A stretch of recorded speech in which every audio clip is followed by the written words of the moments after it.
আজকের এই আলোচনাটি এই সপ্তাহে একজনের প্রশ্ন দ্বারা অনুপ্রাণিত। একজন আমার কাছে এসে বলল, বাল্যকাল থেকে আল্লাহ আজ্জা জাল্লার সাথে তার গভীর সম্পর্ক ছিল। খুব অল্প বয়স থেকে সে আল্লাহর নিকট দোয়া করত, এমনকি কিশোরী বয়সেও তাহাজ্জুদ পড়ত, এমনকি কিশোরী বয়সেও যখনই সে আল্লাহর নিকট কিছু চাইতো আল্লাহ তাকে তা দিত। এই ব্যক্তির আসলে খুব কঠিন এক জীবন ছিল। অল্প বয়সে বাবাকে হারান, কোনো ভাই নেই, এই বোন খুবই একাকিত্বের জীবন কাটিয়েছেন এবং সিদ্ধান্ত নিয়েছেন সত্যিকার অর্থে আল্লাহর উপর তাওয়াক্কুল করে থাকবেন। যখন সে এভাবে বড় হতে শুরু করলো, সে দেখতে লাগলো যখনই সে আল্লাহর কাছে কিছু চাইতো আল্লাহ অলৌকিকভাবে তার সকল প্রার্থনার জবাব দিত। যখনই সে আল্লাহর কাছে কিছু চাইতো আল্লাহ কখনো তার দোয়ার জবাব না দিয়ে থাকেননি। এভাবে সে আল্লাহর উপর নির্ভরতা এবং নৈকট্য বাড়িয়ে তোলে।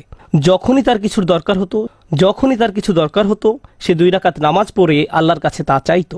তো তার আসলেই আল্লাহর সাথে খুব সুন্দর একটা কানেকশন ছিল। তাহলে এখানে প্রশ্ন কোথায়? প্রশ্ন আসে এই ব্যাপারটা থেকে যে সম্প্রতি তার জীবনে সে অপ্রত্যাশিত কিছু কঠিন সমস্যার মুখোমুখি হয়। তাই সে আল্লাহর প্রতি ইবাদতের পরিমাণ আরও বাড়িয়ে দেওয়ার সিদ্ধান্ত নিল, দুয়ার পরিমাণও বাড়িয়ে দিল, কারণ তার সমস্যা বৃদ্ধি পেয়েছে। সে ভাবল সমস্যা যেহেতু বেড়েছে তাই আল্লাহর কাছে সমাধানের জন্য দোয়ার পরিমাণও বাড়াতে হবে। তাই সে এমনটা করলো। সে এত বেশি নামাজ পড়লো, এত বেশি পরিমাণে রোজা রাখলো যে জীবনে কখনো এত রোজা রাখেনি।